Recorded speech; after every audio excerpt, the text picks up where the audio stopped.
Story 1. The Motel Room Drawer. The neon vacancy sign buzzed weakly in the rain, flickering like a dying firefly in the night. Daniel squinted through his windshield, exhausted, his eyes aching from the long drive. The interstate had been swallowed by darkness miles back, and the thought of pushing further into the night wasn't just reckless, it was impossible. His vision blurred at the edges, each blink dragging him towards sleep. The motel loomed at the edge of the two-lane road, small and nondescript, the kind of place travelers forgot existed once daylight broke. Its paint was peeling, a dull beige gone gray, and the lot had only two other cars parked crookedly in faded white lines. He pulled in, killed the engine, and sat for a moment, listening to the rain hammer against the roof of his car. The office smelled faintly of stale smoke and mildew. Behind the front desk sat an old man with a cigarette dangling from his lips, the ash long and trembling, about to fall. His eyes were glazed, not unfriendly, but vacant, as if the hours had hollowed him out. "Room?" the man rasped. Daniel nodded. "One night. Just passing through." The man slid a key across the counter, its brass tag engraved with the number 6. "Cash only. 50. Daniel peeled a bill from his wallet, eager to end the transaction. The man didn't count it, just stuffed it into a drawer and turned back to the small television flickering behind him. Without another word, Daniel stepped back into the rain, clutching the key. Room 6 was halfway down the row, its door warped from water damage, paint chipping near the handle. Inside, the room was exactly what he expected. Thin carpet stained in places, a sagging bed covered in a floral spread, curtains that never fully closed. The air conditioner rattled, blowing air that smelled faintly of mold. But it was dry, and it was a bed. Daniel tossed his bag onto the chair in the corner, kicked off his shoes, and sat heavily on the mattress. Springs groaned beneath him. He leaned back, closing his eyes, letting the exhaustion wash over him. But then, as his hand brushed the nightstand beside the bed, he felt something strange. The drawer wasn't flush against the frame. It jutted out just slightly, like it hadn't been closed all the way. Out of habit, he reached over and slid it open. At first, he thought it was empty, but in the dim light, he saw a small wooden box tucked against the back. It was old, dark wood worn smooth with time, no markings, no lock, just a plain box. Curiosity overcame fatigue, and he pulled it out, placing it on the bed. When he lifted the lid, a faint smell of dust and paper rose into the air. Inside were photographs, stacks of them, bent at the edges, their glossy surfaces dulled by age. Daniel picked one up, holding it closer to the yellow lamplight.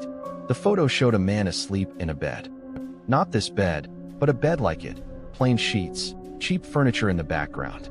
Another photo showed a woman curled up, hair spilling across the pillow. Then a child, clutching a stuffed animal, eyes closed in slumber. His stomach tightened. Each photo was the same. People asleep, caught in the vulnerable stillness of dreams.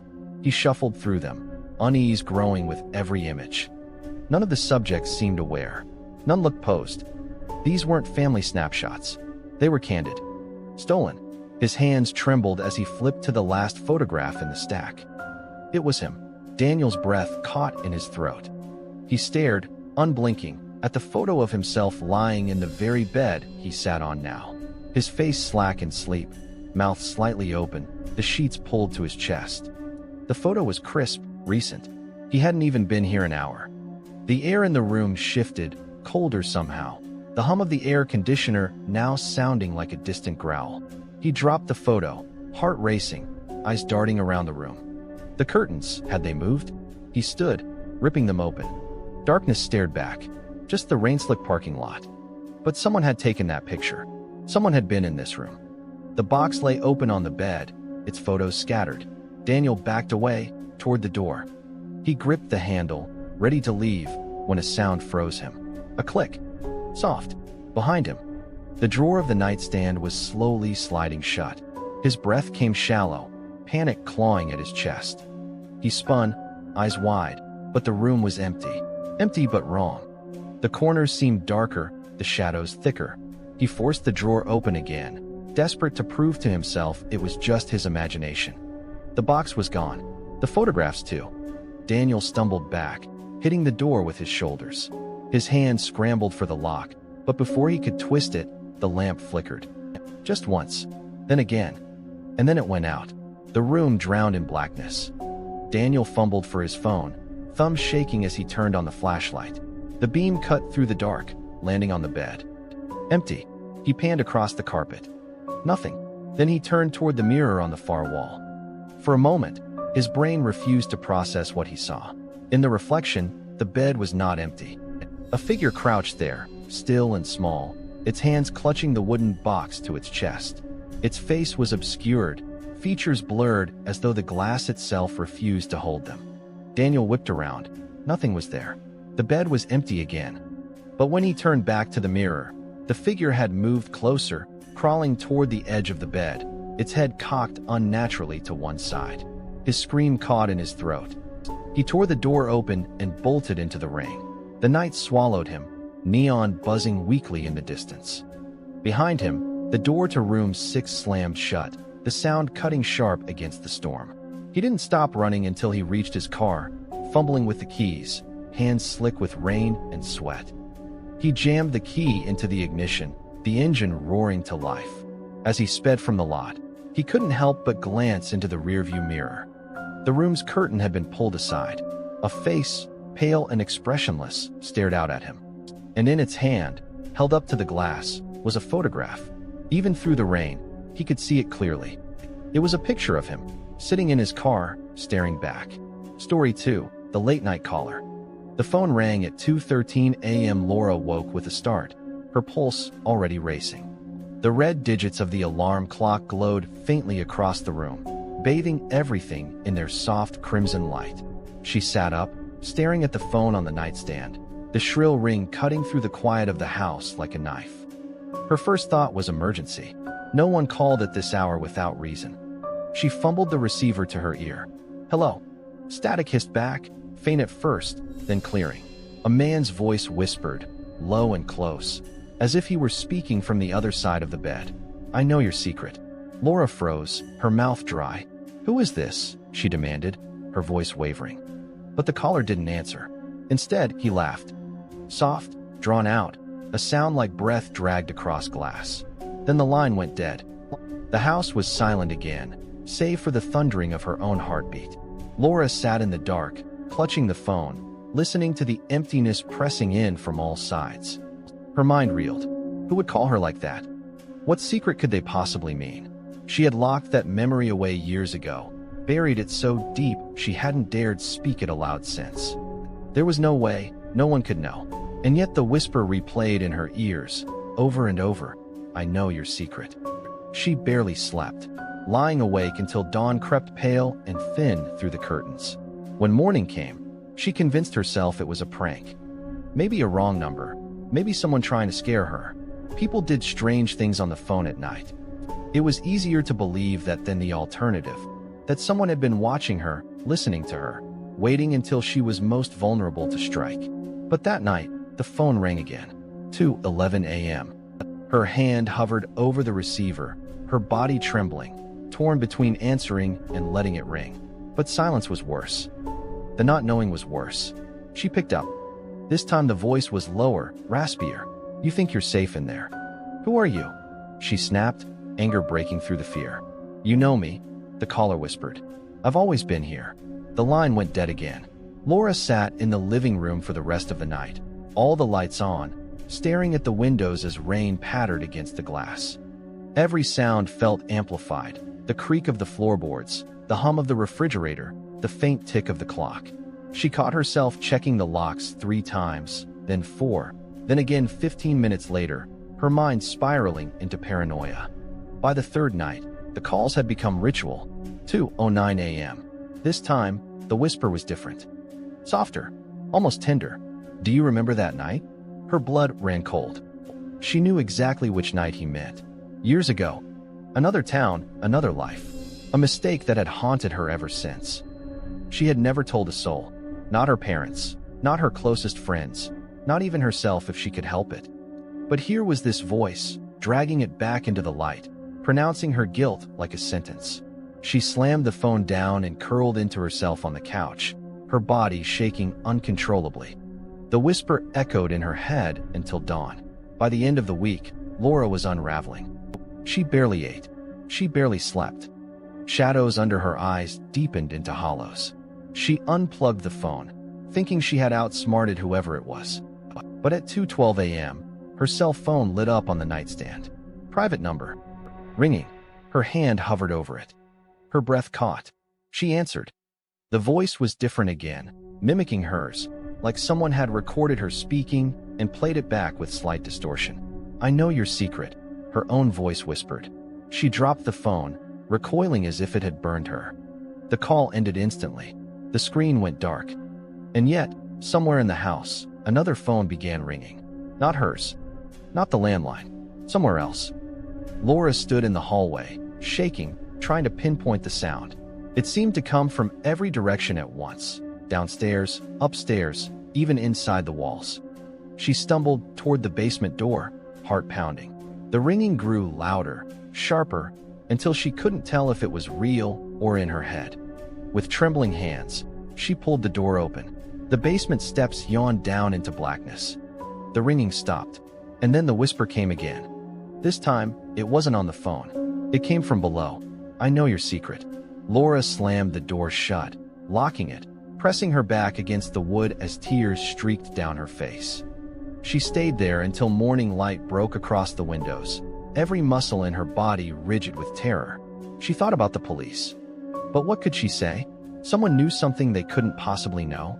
Someone called her in the night with her own voice? She would sound insane. And if they were watching her, what would happen if she exposed them? The next night, she didn't wait for the call. She sat in the dark, phone on the coffee table, staring at it. Minutes crawled by. 2:10, 2:11, 2:12. The ring cut through the silence, sharp and violent. She answered without hesitation. This time, the voice didn't whisper. It spoke clearly, like a person standing just behind her shoulder. "Look out the window." Her breath stuttered. Slowly, against every instinct screaming not to, she turned toward the living room window. A man stood in the yard, not moving, not blinking, just standing there, drenched in shadow, face obscured. The phone clattered from her hand as she stumbled backward. When she looked again, the yard was empty. But the voice was still in her ear, low and satisfied. "See? I've always been here." The line went dead. Laura didn't sleep again. Every creak of the house became footsteps. Every brush of the wind against the window became a hand. Every night, without fail, the phone rang. And each time, the voice revealed something more personal, more intimate, as if peeling away her soul piece by piece. On the 14th night, the call didn't come at 2:13, or 2:11, or 2:09. The silence stretched on. Laura almost laughed in relief. Maybe it was over. Maybe whoever it was had grown bored. Then her cell phone buzzed. Not a call. A text. From an unknown number. It was a photo. A photo of her, sleeping in her bed, taken from just inches away. Beneath it, a single message. "Next time, answer me in person." Story 3. The Neighbor's Lights. It began on an ordinary night. Ryan was a second-year college student living off campus, renting a dingy studio apartment in a neighborhood that seemed to have been forgotten by the city. The rent was cheap, which was all that mattered to him, but the area always had an air of unease. Too quiet, too still.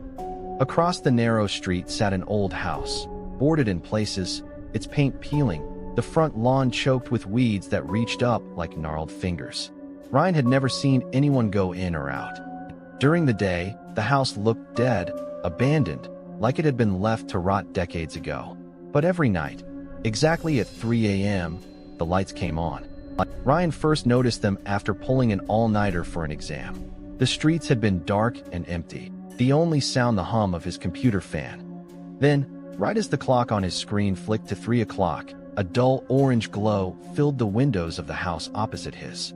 He blinked, leaning closer to the blinds, watching in disbelief. The glow wasn't like normal electric light. It flickered like candle flames. He tried to laugh it off. Maybe squatters had moved in, or maybe the owner was eccentric and kept odd hours. But the next night, and the one after that, it happened again. 3 a.m., without fail. Candles burning in every room. Shadows moving inside. Not normal shadows, either. They shifted strangely, elongated, jerking like marionettes. Sometimes, Ryan thought he saw them pause at the windows, just long enough to make his skin crawl. One night, curiosity got the better of him.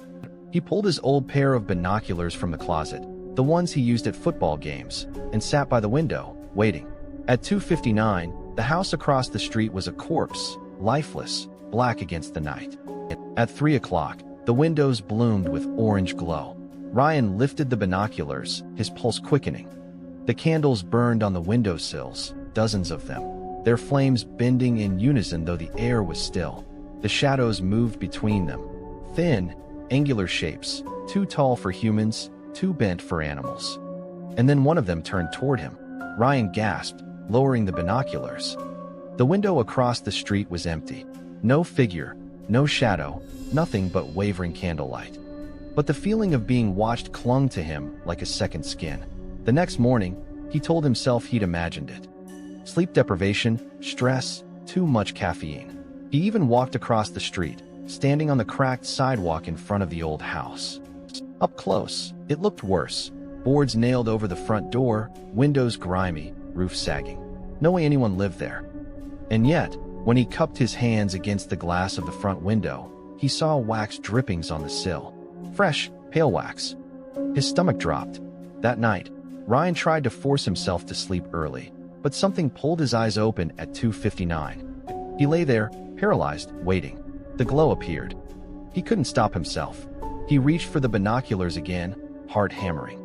The shadows moved more erratically now, darting, twitching, their limbs bending at impossible angles. And then he realized something that made his blood run cold. There were no candle holders. The flames weren't standing still. They were moving. Like eyes. Like dozens of burning eyes staring out from the dark. Ryan yanked the binoculars away, nearly dropping them, sweat slicking his palms. He told himself he wouldn't look again. He couldn't. But the next night, the lights didn't wait until 3 o'clock. They came on at 2:47. Ryan bolted upright, trembling. His clock blinked 2:47. The glow bled across the street, flooding his apartment with an orange shimmer. He fought every instinct telling him to stay away and reached for the binoculars. The candles, or eyes, were there again, brighter now, closer to the windows. And the shadows inside weren't just moving. They were gathering. All clustered in one room, one window, facing outward. Facing him. Ryan's breath hitched. Through the lenses, he swore he saw dozens of faces emerge in the flickering light. Not whole faces, but fragments. Eyes without lids, mouths stretched too wide, teeth glinting in firelight. And then they started knocking. He didn't hear it at first, just faint taps against glass. But as he strained to listen, the sound grew louder, in unison. Tap, tap, tap. Not from his window. From across the street. Every window in that house. Dozens of hands knocking at once, beckoning. Ryan staggered back, dropping the binoculars. The taps continued, growing louder, more insistent. His heart thrashed in his chest as he pressed his hands over his ears, but the sound filled his bones. Then, silence. When he dared to look again, the house was dark. Empty. Ryan barely slept, curling up on the couch with every light in his apartment blazing. The next day, he asked around the neighborhood. Most people shrugged when he mentioned the house, saying it had been abandoned for decades. One older man at the corner store frowned when Ryan brought it up. "You don't watch that house at night, do you?" the man asked. Ryan lied. "No good," the man said, his eyes grave. "Don't." Ryan didn't go back to class that week. Didn't answer texts. He just sat in his apartment, curtains drawn, counting the hours until nightfall. On the 7th night, the glow came early again. 2:01. This time, Ryan didn't look. He sat frozen on the couch, staring at the carpet, whispering to himself, "Don't look, don't look, don't look." The tapping started anyway, not across the street. At his window. Tap, tap, tap. His head snapped up, terror ripping through him. The glow was no longer confined to the old house. It spilled into his own apartment now, searing and flickering. He turned his head slowly, too afraid to move quickly. The shadows were in his living room. Tall, crooked, faceless things, their candle eyes burning with orange flame. They crowded against the glass, against the walls, filling every corner. The tapping grew to pounding. Ryan screamed, stumbling back toward the bathroom, slamming the door shut, pressing his weight against it. His phone was dead. His computer flickered with static. The clock on the wall had stopped at 3 o'clock. The pounding stopped. For a long, agonizing moment, there was silence. Then, faintly, from inside the bathroom mirror, came a flicker of orange light. Ryan turned. Dozens of candle eyes stared back at him from his reflection. The last thing he heard before the mirror cracked was the sound of knocking, this time from inside the glass. Story 4. The Crying Baby in the Woods. It started with the storm. Maya had grown up in a small rural town pressed against miles of forest, a place where the trees seemed older than memory itself. Her grandparents always told her not to wander too far in at night, that the woods had rules, and people who broke them rarely came back the same. She'd laughed those warnings off when she was younger, calling them small-town ghost stories. But on the night of the storm, the woods reminded her that warnings exist for a reason. Maya had been driving home from a friend's house when the downpour started. Sheets of rain blurred her windshield, the wipers straining to keep up. Her phone had no signal, the radio sputtered static, and the roads were so slick she nearly skidded twice before pulling onto a gravel turnout to wait it out. That's when she heard it. At first, she thought the storm was playing tricks on her. But no, the sound cut through the rain. A baby crying. Thin, piercing wails rising and falling. Maya froze in the driver's seat, gripping the steering wheel. Out here, in the middle of the woods, during a storm? She tried to convince herself it was a recording, some prank, maybe even an animal mimicking human cries. But the sound was too raw, too pained. Her stomach knotted. What if someone had abandoned a child out here? She grabbed her flashlight from the glove compartment, shoved her hood up, and stepped into the storm. The rain soaked her instantly, cold needles biting into her skin. The crying grew louder as she crossed the road, heading into the tree lane. "Hello," she called out, her voice trembling. "Is anyone out here?" No answer, just the storm and the baby's desperate wails. She followed the sound deeper into the woods, her flashlight beam cutting weak tunnels through the rain. Branches clawed at her jacket. The ground turned soft, mud sucking at her shoes. The crying grew sharper, closer. Then it stopped. Maya froze, chest heaving. The woods around her seemed to lean in, suffocatingly still. Only the rain drummed against the leaves. "Hello," she tried again, her voice small. Nothing. She swept her flashlight across the trees. The beam caught something, an old wooden crib, half collapsed, sitting in the mud like it had been dropped there decades ago. Her heart lurched. The crib was empty. Water pooled in its rotting frame, moss clinging to the wood. She stepped closer, running her light over it. That's when she noticed the footprints. Tiny, barefoot prints, pressed into the mud around the crib. Too small for an adult. Too perfect, like a child's. But they didn't make sense. The prints didn't trail off naturally. They went in a circle, over and over, as if something had walked around the crib again and again, never leaving.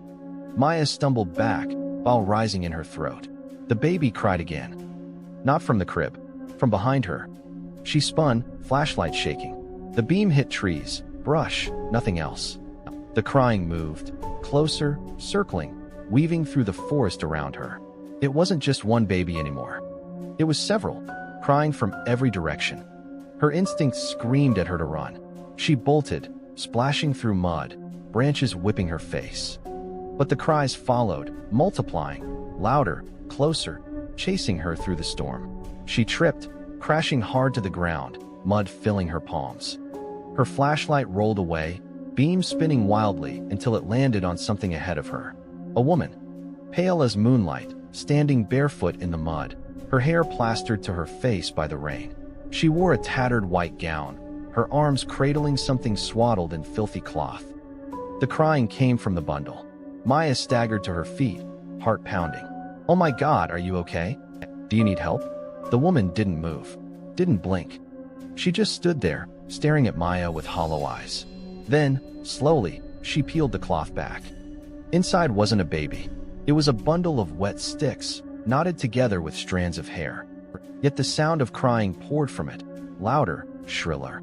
The woman's mouth stretched into a jagged smile. Maya screamed and ran, not caring where her legs carried her, branches tearing her skin. The cries twisted behind her, warping into laughter, high-pitched and cruel. She burst out of the trees onto the gravel turnout, her car barely visible through the sheets of rain. She sprinted, slammed into the driver's seat, and locked the doors. Her hands fumbled the keys. The engine coughed, sputtered, finally roared to life. She hit the gas, tires spitting mud, gravel flying. But as her headlights cut across the woods, she saw them. Dozens of pale figures standing just beyond the tree line, each cradling swaddled bundles of sticks, each wailing like infants. Their faces were wrong, too long, too wide, mouths filled with black water that spilled down their chins. Every single one of them stared at her as she tore down the road, the sound of their cries chasing her long after she left the woods behind. Maya never drove that road again. But sometimes, late at night, when storms rattled her windows and rain flooded the gutters outside, she swore she heard it again. A baby crying. Not outside, inside her house, and always at the foot of her bed.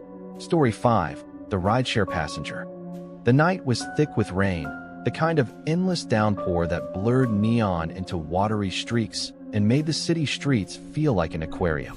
Adrian had been driving for a rideshare company for nearly a year, mostly to make ends meet while he figured out what to do with his life. Midnight shifts were the worst, but they paid better, and he needed the money. The car smelled faintly of coffee and the lemon-scented wipes he used religiously. He'd just dropped off a college kid outside a noisy bar and was debating whether to call it a night. His phone buzzed with another request, 5 stars, short trip. Against his better judgment, he swiped accept. Pick up, Old Mill Road. Drop off, unlisted address. Adrian frowned. Normally, the app gave him a full destination. This one was just blank, only coordinates that placed it somewhere in the far north side, an area full of half-abandoned warehouses. He hesitated. A glitch, maybe. Or a drunk customer who didn't know how to use the app. Either way, he needed the cash. The rain picked up, hammering the roof like fists. He turned onto Old Mill Road, the streetlights few and far between, the world swallowed in shadows between pools of orange sodium glow. That's when he saw her, the passenger. She stood under a flickering lamp at the corner, dressed in black from head to toe. A long coat clung to her frame, and her hair, dark and dripping, hung in clumps across her face. She didn't wave, didn't even move, just stood there as if she had been waiting for him all night. Adrian rolled the car to a stop, the windshield wipers squealing. He lowered the passenger window an inch. Rideshare. The woman didn't respond. She opened the back door and slid in without a word, water dripping onto the seats. The car smelled different instantly, a sharp, metallic tang, almost like iron. Adrian cleared his throat. Where you headed? Her voice was soft, low, barely audible over the rain. Just drive. I'll tell you when. He glanced at the app again. Still no address. Just the coordinates. He shifted in his seat, uneasy, but put the car in gear. The city lights fell away as he drove north, the streets growing emptier, lonelier. The woman didn't move, didn't speak. In the rearview mirror, Adrian tried to catch a glimpse of her face, but her hair was plastered forward, hiding everything. The only sound was the rhythmic squeak of the wipers and the hiss of tires on wet asphalt. Adrian tried to make conversation, his nerves begging for normalcy. Crazy weather, huh? Doesn't usually rain this hard in September. Silence. He licked his lips, tapping the wheel. So, you from around here? Finally, she spoke.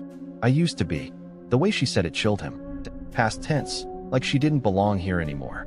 He kept driving, following the faint blue arrow on the app. The city's edges gave way to sprawling lots, warehouses, and shuttered factories. His headlights cut across rusted fences and graffiti-scrawled walls. That's when he noticed something strange. The rearview mirror. No matter how he angled it, no matter how hard he strained his eyes, the back seat always seemed darker than it should have been, as though the shadows swallowed her. He could see the outline of her coat, the vague slump of her shoulders, but her face refused to appear in the mirror. He rubbed his eyes. Lack of sleep. That's all. But when he checked again, the seat looked empty. His stomach dropped. He flicked his eyes over his shoulder. She was still there, sitting in the back, hands folded neatly in her lap, head turned toward the rain-slick windows. Adrian's throat went dry. He faced forward again, clenching the wheel tighter. The app's arrow led him deeper into the industrial wasteland. The streets narrowed, cracked, riddled with weeds. At one point, they passed a burned-out gas station, its sign dangling loose, swinging in the storm. The woman's head turned slowly, following it with her gaze. Then she spoke. "Stop here." Adrian blinked. "Here? There's nothing around. Stop." He pulled to the curb reluctantly. The rain hammered down, making rivers along the sidewalk. No buildings nearby. Just rows of trees leaning like broken teeth and an alley yawning black between them. The woman opened the door and stepped out. For a moment, Adrian thought she would leave, and relief flooded him. But then she leaned down to his window. Her face was visible now. Pale. Too pale. Skin stretched tight over sharp bones. Eyes that were bottomless pits, black as oil, reflecting no light.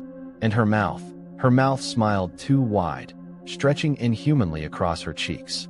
"Wait for me," she whispered. Adrian's blood ran cold. "Wait, what?" "Lady, it's against policy, I wait." She slammed the door shut and drifted toward the alley, disappearing into darkness. Adrian sat frozen, the engine idling, wipers squeaking across the glass. Every instinct screamed at him to drive away. To get out of there, forget the fare, forget the app. But something heavy pressed against him, a suffocating weight, like if he left, something worse would follow him. Minutes passed. Rain pounded. The clock ticked forward. Then came the sound. From the alley. Crying. A baby. Thin, piercing wails, almost drowned by the storm. Adrian's chest tightened. His mind flashed back to the stories his grandmother told him, about the La Llorona and the woods full of crying spirits that lured men to their deaths. The crying grew louder, closer. Then it shifted, warped into laughter. High-pitched, mocking. The passenger returned. She emerged from the alley slowly, cradling something in her arms. Adrian squinted through the rain, and his heart seized. It was a bundle, a swaddled infant. But its head lolled back unnaturally, too long, its mouth open in a soundless scream. Its skin glistened wet, sagging like clay left in the rain. The woman slid back into the car, the bundle dripping onto the seat. The smell hit Adrian. Decay, damp earth, iron. "Drive," she whispered. His hands shook as he gripped the wheel. Where to?" She smiled in the rearview mirror. This time, her face appeared clearly. "Home." The app arrow shifted, pointing deeper into the industrial ruins, far from anything resembling civilization. Adrian drove. He couldn't stop himself. It felt like invisible strings guided his arms, his feet pressing the pedals. The further they went, the heavier the air grew, pressing in like a coffin. Finally, the arrow stopped. Destination reached. It was an old warehouse, its windows shattered, doors chained and rusted. The woman stepped out, cradling the dripping bundle. She didn't look back. Adrian sat trembling, sweat and rain mixing down his face. He wanted to leave, but his body wouldn't move. Then his phone buzzed. A new notification from the Rideshare app. "Thank you for completing your final ride." His blood froze. He tried to unlock the phone, but the screen went black, reflecting his own terrified face. In the rearview mirror, the back seat wasn't empty. The bundle lay there, and it was moving. Story 6. The Disappearing Bus Rider. The rain had been falling all day, but by the time the last bus pulled up to the terminal, it had turned into a thin, cold drizzle that left the city glistening like wet glass. Inside the depot, fluorescent lights hummed above rows of cracked plastic seats. A handful of passengers huddled with their bags, weary silhouettes waiting for the late-night route. Marcus, the driver, rubbed his eyes and checked his watch. He hated night runs. The city was different after midnight, emptier, stranger, as if the darkness peeled back a layer of reality to reveal something rotten underneath. The dispatcher's voice crackled through the radio. "Route 47, last trip of the night. Just a handful on board." Marcus nodded to no one and climbed behind the wheel. His shift was nearly done. Just one more ride. The bus groaned to life, headlights spilling across wet pavement. Marcus pulled from the terminal, wipers squealing against the glass. Behind him, the scattered passengers settled into their usual silence. The streets were half dead at this hour, just neon signs buzzing, reflections on puddles, the occasional drunk stumbling home. The engine's rumble was steady, almost comforting. Marcus had been driving for years, and usually, nothing rattled him. But that night, something felt wrong. It started with the man in the gray coat. Marcus noticed him in the mirror about 20 minutes into the route. He hadn't seen him board. There'd been a handful of people at the terminal, 2 college kids whispering into their phones, an old woman clutching grocery bags, a man in a suit with a newspaper. But the man in gray? Marcus couldn't place him. He sat 3 rows from the back, perfectly still. His coat was buttoned all the way to the collar, his hat pulled low over his face. The rain hadn't touched him, no wet patches, no damp hair. His shoes gleamed as if polished that morning. Marcus frowned. Maybe he'd missed him getting on. Maybe the guy had slipped past while he was distracted with the radio. But when Marcus checked the rear view again, the man in gray wasn't there. The seat was empty. Marcus blinked hard, rubbed his eyes. Long shift, too much coffee. Hallucinations. He shook it off and kept driving. Then, 5 minutes later, the man was back. Same seat. Same posture. Hands folded neatly on his lap. Marcus's knuckles whitened on the wheel. He looked once. Twice. Blinked. The figure didn't vanish this time. Just sat there, silent, unmoving.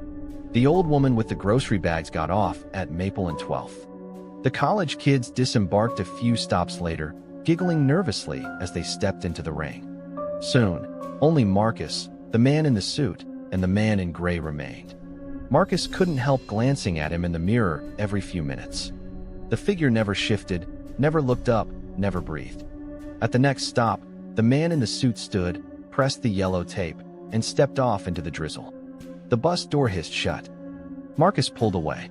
And now, only he and the man in gray were left. The silence was unbearable. The hum of the engine, the whisper of rain on the roof, the squeak of the wipers. Marcus cleared his throat. Long night, huh? The man didn't answer. Marcus tried again. Where you headed? This time, the man tilted his head, just slightly. His face was still shadowed beneath the brim of the hat, but Marcus caught a glimpse of skin. Pale, almost gray, like paper left too long in the sun. The air inside the bus grew colder. Marcus shivered, cranked the heat. Finally, the man spoke. End of the line. His voice was low, hollow, like wind through a tunnel. Marcus swallowed hard. Sure. End of the line. The route stretched further north, away from the city. Buildings gave way to warehouses, warehouses to empty lots to stretches of road bordered by skeletal trees. Streetlights grew scarce, the bus swallowed by darkness except for the twin cones of its headlights. The app showed 3 stops left. Then the terminal, where Marcus could finally clock out. He checked the mirror again. Empty. The man in gray was gone. Marcus's heart pounded. He slowed the bus, pulling to the curb. Hello, he called out, his voice cracking. Sir? You still back there? No answer. The rows of seats stared back at him, empty, shadows stretched long across the aisle. Marcus grabbed his flashlight, flicked it on, and walked down the bus. His boots squeaked on the wet floor. Seat after seat. Nothing. But when he reached the back, the flashlight flickered. There, on the seat where the man had been, sat a damp fedora. Marcus's breath caught. He reached out, hand trembling, and lifted it. Cold. Soaked through, even though the man hadn't been wet. He turned it over in his hands. Inside, a name was stitched in faded thread. Daniel Hargrove. Marcus frowned. The name tugged at something in his memory. He pulled out his phone, searched quickly. The signal was weak, but a result loaded anyway. Daniel Hargrove, 45. Local man found dead in bus crash, Route 47, 10 years ago today. Marcus's stomach turned. The article included a photo, a man in a gray coat, fedora tilted low. The bus creaked behind him. Marcus spun around. The man in gray sat 3 rows away, hatless now. His face was visible at last. Skin waxy. Eyes sunken, black pits. Lips curled into a thin, impossible smile. Marcus stumbled back, dropping the hat. No, this isn't real. The man's voice rolled through the bus, hollow and cold. End of the line. The lights flickered. The engine sputtered. The bus lurched forward though Marcus wasn't at the wheel. It barreled down the dark road, faster and faster, trees whipping past in blurred streaks. Marcus scrambled, fought to reach the driver's seat, but the aisle stretched longer than it should, endless, as if the bus itself had changed. The man in gray stood now, rising slowly, impossibly tall, his head brushing the ceiling. His shadow swallowed the aisle. Marcus screamed, sprinted, grabbed at the wheel. The last thing he saw in the mirror wasn't his own reflection, it was the empty bus. No driver. No passengers. Just rows of vacant seats rattling through the night. When the bus finally coasted into the depot at dawn, the dispatcher found it idling quietly, doors open, rain dripping from the roof. Empty. But on the driver's seat sat a damp fedora, stitched with the name Marcus Hale. Story 7. The Forgotten Basement Door. There was always something unsettling about Alex's new house. It wasn't old, built maybe 20 years ago, but it carried a silence that seemed heavier than it should. Even when he had the TV on or music playing, the quiet pressed in around him, as if the house itself was listening. One night, during a heavy rainstorm, he went downstairs to check on the laundry. The basement smelled of damp concrete and detergent, and the hum of the washing machine echoed hollowly off the bare walls. That's when he noticed it, a thin seam in the far wall, half hidden behind a shelving unit stacked with boxes. He pushed the shelves aside, sending dust spiraling into the air.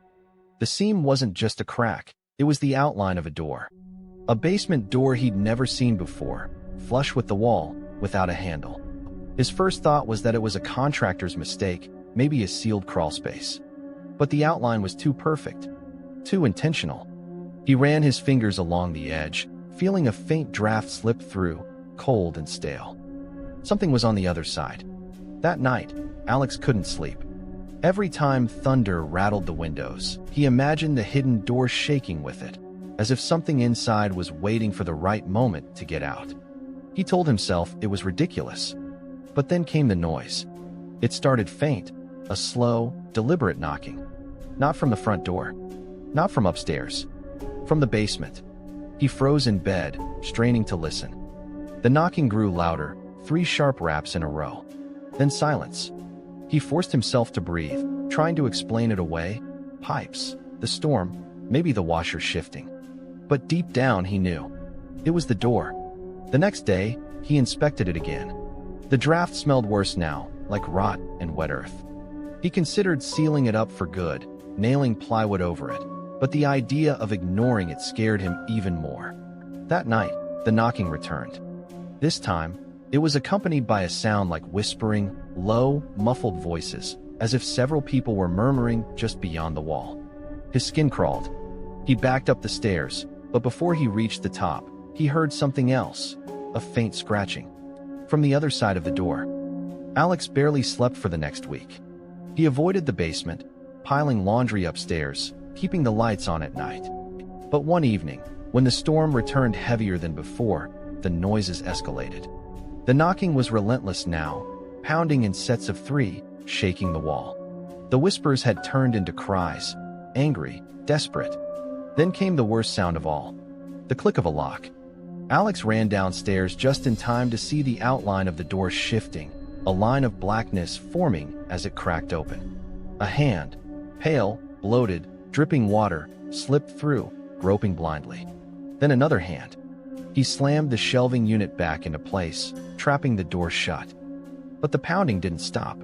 It grew louder, shaking the concrete, rattling the pipes.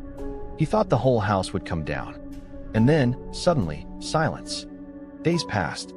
Nothing. No knocks, no whispers. Alex let himself believe it was over, until he woke one night to the sound of his bedroom door creaking open. Slowly, deliberately. And when he turned toward it, he saw the same pale, dripping hand curl around the frame. The basement door hadn't held. Story 8. The Man in the Reflection. Elena had always hated mirrors. Not in the vain, self-conscious way, but in the uneasy, primal way that some people fear deep water or endless darkness. A mirror didn't just reflect, it lingered, watching, like something on the other side was waiting for you to let your guard down. Her apartment came with a full-length mirror bolted to the bedroom wall.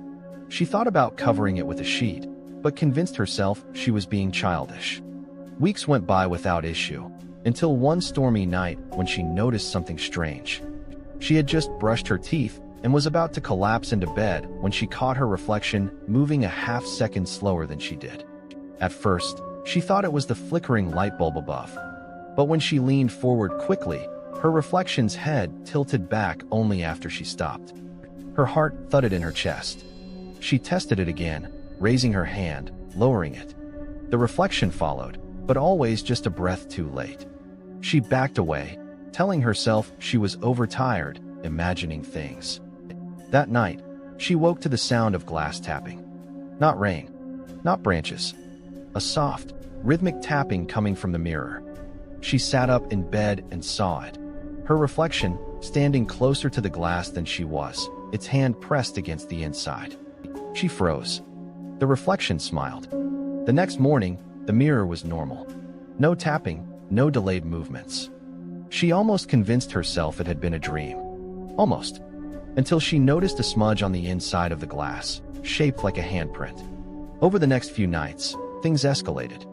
Her reflection lingered when she turned away, staring back at her even when she wasn't looking.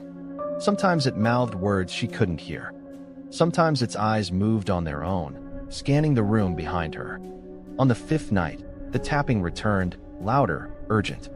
She pulled the blanket over her head, trembling, listening as the glass rattled against the wall.